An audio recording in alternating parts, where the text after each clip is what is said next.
MLA മാരെ മാത്രം വിളിച്ചുകൂട്ടി രാമനിലയത്തിൽ ചേർന്ന യോഗത്തിന്റെ ആവശ്യം അംഗീകരിച്ചുകൊണ്ട് 100 ദിന പരിപാടിയിൽ ഉൾപ്പെടുത്തിക്കൊണ്ട് ഏറ്റവും എളുപ്പത്തിൽ ചെയ്യാവുന്ന ഒന്ന് എന്ന നിലയിലാണ് ഇതിനെ സർക്കാർ കണ്ടത്.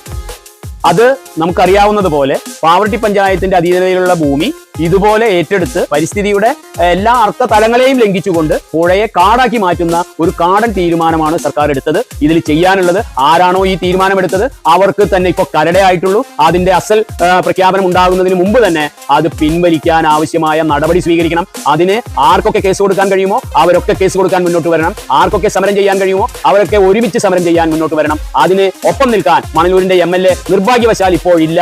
MLA അതിന് ഒപ്പം നിൽക്കണം, നാട്ടുകാരോടൊപ്പം നിൽക്കണം. ഈ മേഖലയിലെ 5 പഞ്ചായത്തുകളെ കൃത്യമായും ബാധിക്കുന്ന ഈ വിഷയത്തിൽ അതിനോടൊപ്പം നിൽക്കാൻ മണലൂരിന്റെ MLA കൂടി തയ്യാറാവുമ്പോൾ ഈ കരട് വിജ്ഞാപനം പിൻവലിച്ചുകൊണ്ട് വീണ്ടും പഴയ സുന്ദരമായ പാവർട്ടിയെ വീണ്ടെടുക്കാൻ നമുക്ക് കഴിയുമെന്നാണ് എനിക്ക് ആത്യന്തികമായി പറയാനുള്ളത്.